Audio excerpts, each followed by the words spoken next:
जी sir.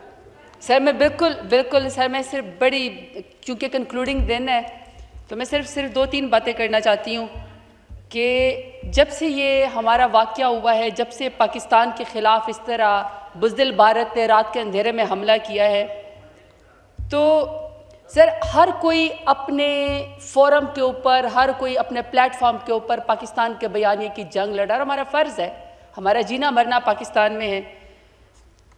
हमें सबसे पहले अपने जो मीडिया है, पाकिस्तान की मीडिया का किरदार है, उसको अप्रिशिएट करना चाहिए कि उसने कोई जनूनियत नहीं दिखाई, कोई गलत इमेजेस नहीं दिखाए, कोई अपनी तरफ से उन्होंने ख़बरें नहीं दिखाई, बड़ी रिस्पॉन्सिबिलिटी का मुकाबला किया।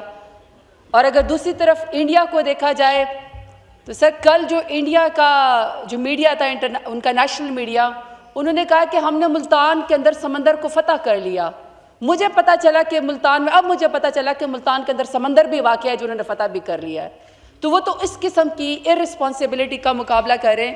तो इस मौका पे मेरी गुजारिश है, क्योंकि गवर्नमेंट के लॉ मिनिस्टर साहब बैठे हुए हैं और दूसरे मिनिस्टर तारिक फजल चौधरी साहब भी बैठे हुए हैं, कि सर जिन लोगों के ऊपर आपने पाकिस्तान का नाम रोशन करने पे, जिन एंकर्स पर्सन पे, जिन लोगों के ऊपर आपने पाबंदी लगाई है, एटलीस्ट उनको भी पाकिस्तान के बयानी की जंग लड़ने दें, क्योंकि वह सब पाकिस्तान है, पाकिस्तान के जिनके आपने अकाउंट्स बंद किए या जिनका आपने टीवी प्रोग्राम बंद किए। सर दूसरी जंग जो हम लड़ रहे हैं वो हम सोशल मीडिया की जंग लड़ रहे हैं। सोशल मीडिया में आपको पता है कि अब आके VPN जो है वो हटाया गया है, वरना हम VPN लगा के इतनी बड़ी दुनिया की सबसे बड़ी आबादी इंडिया का मुकाबला कर रहे थे। सोशल मीडिया के एक्टिविस्ट से अगर कोई सवाल करते हैं तो रीट्वीट करने पे, ट्वीट करने पे उनको सजाएं मत दें, उनको घरों को उनसे ना उठाएं। मेरी इस मौका पे गुजारिश है कि जिस तरह PTI के सोशल मीडिया के एक्टिविस्ट ने यक ज़बान होके, यक जान होके पाकिस्तान का मुकदमा लड़ा, ये जो मौजूदा हालात के है, जो पहलगाम का वाक़या, मैं उनको सलूट करती हूँ कि हालांकि आपके घरों के ऊपर रेड हुए, लेकिन इसके बावजूद भी सोशल मीडिया के एक्टिविस्ट जो PTI से स्पेशली ताल्लुक़ रखते हैं, उन्होंने पाकिस्तान का मुकदमा लड़ा। तो मैं इनको हुकूमत को ये कहना चाहती हूँ कि प्लीज़ उनके घरों पे आप मज़ीद रेड ना करें, क्योंकि सवाल करने पे, ट्वीट करने पे आप किसी को सजाएं मत दें। सर दूसरा कौमी यकजहती का मामला था। हम सब ने कहा सर इनके मिनिस्टर्स में, और भी मैं नाम डॉक्टर तारिक फजल चौधरी साहब है, लॉ मिनिस्टर साहब है, इनके और भी बहुत सारे मिनिस्टर हैं जो यहाँ पे बात करते हैं। हम सख्त बात करते हैं क्योंकि हम पे 3 साल से सख्ती गुजर रही है, जुल्म और जबर हमारे साथ हो रहा है, ये हमारी बात सुन लेते हैं। लेकिन सर पाकिस्तान का मुकदमा है, दहशतगर्दी का शिकार पाकिस्तान है। दुनिया में जब होलोकॉस्ट हुआ था, अभी भी आप अगर उनके बारे में कोई बात करें तो वो एक लॉ है, जुर्म है, आप होलोकॉस्ट के बारे में कोई नेगेटिव बयानियां नहीं दे सकते। हमारे तो 300 से ज़्यादा बच्चों के सरों के से फुटबॉल खेले गए, गले काटे गए। तो मुझे बड़ा सख्त दुख हुआ है। मेरा तो अपना जवान भाई जावेद आलम वजीर शहीद जो है, 21 साल का जवान भाई, लाहौर बम ब्लास्ट में शहीद हुआ है। यहाँ पे डिफेंस मिनिस्टर का स्पेशली जो रवैया है वो बहुत इररिस्पॉन्सिबल है। यानी इंटरनेशनल मीडिया में अगर अंग्रेजी नहीं आती है तो ना जाओ। If you can not defend your own country, don't go there, don't mock your self, don't mock your government, don't mock your state. अगर आप बयानियां वहां पे बर्दाश्त नहीं कर सकते हैं, आपसे वहां पे सवाल करते हैं और आप आगे से कहते हैं कि जी पाकिस्तान दहशतगर्द पालता है, हमारे गले काटे जा रहे हैं, हम मदरसों के अंदर शहीद हो रहे हैं, हमारे ऊपर मसाजिद के ऊपर हमला हुआ है, रात के अंधेरे में हमारे ऊपर हमला हुआ है, पहलगाम वाक़या पाकिस्तान ने किया ही नहीं। अभी हमारा जो है वो जाफर एक्सप्रेस का वाक़या हुआ है। आप इंटरनेशनल मीडिया पे आपको जाने का शौक है, मेरा ख्याल है कि गवर्नमेंट के पास इससे ज़्यादा पढ़े लिखे बेहतर जो है वो गवर्नमेंट का बयानिया करने के लिए, बात करने के लिए लोग होंगे, उनको भेजें। ये इस तरह की शहदा की बेहुरमती ना करवाए कि यूनाइटेड नेशंस में, कि यूनाइटेड नेशंस के अंदर और उनके मीडिया के अंदर वो आपके डिफेंस मिनिस्टर का बयान चलाएं। आप मुल्क की खिदमत नहीं कर रहे।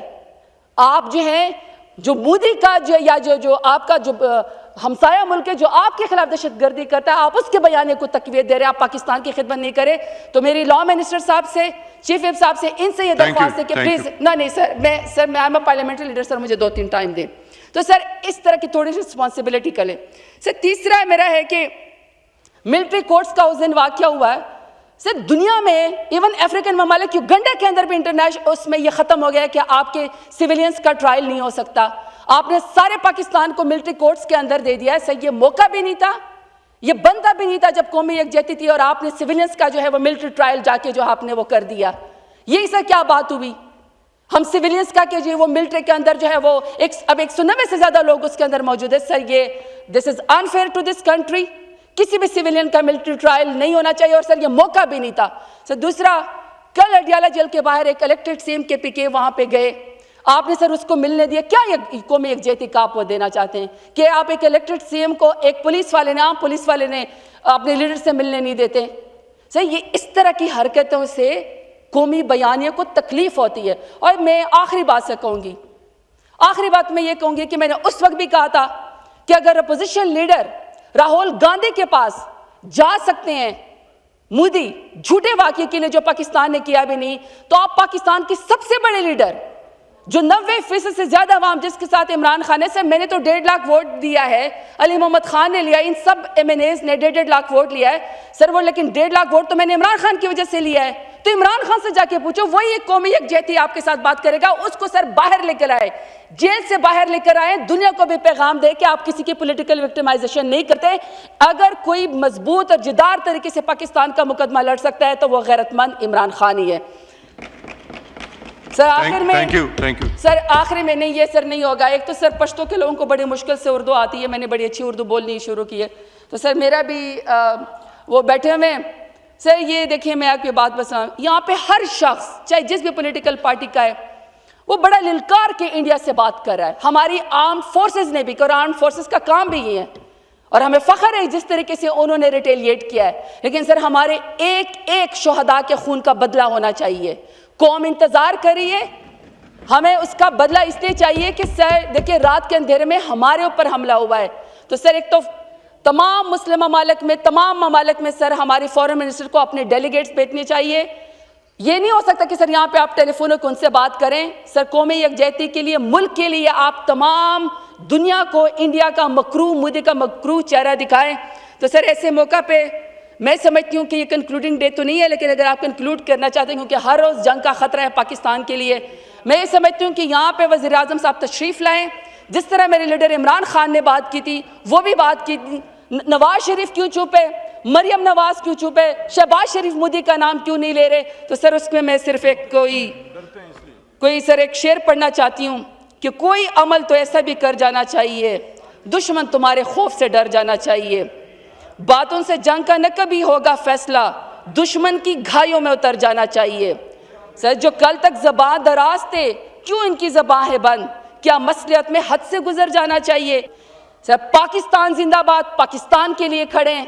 एंड आई होप कि कंक्लूडिंग रिमार्क्स में कोई ऐसी बात नहीं करेंगे, कोई ऐसी बात नहीं करेंगे, क्योंकि सर जितना सर पाकिस्तान तहरीक इंसाफ ने बर्दाश्त किया है, सर जितना पाकिस्तान तहरीक इंसाफ ने बर्दाश्त किया है, हमसे सर हमें कोई मुहिब्बे वतन होने की, हुब्बुल वतनी की कोई सर्टिफिकेट ना दे। इमरान खान ही इस मुल्क का जामिन है। सर ये आपकी हंसी मजाक से, seriously you have to show some responsibility and it's pretty diabolical the way you are behaving. आपका डिफेंस मिनिस्टर मौकरी करता है जिस तरीके से सर वो मजाकाना जो है वो ट्रोलिंग करता है, यही आप लोगों का एटीट्यूड है, इस वजह से कौम आपके साथ नहीं खड़ी है।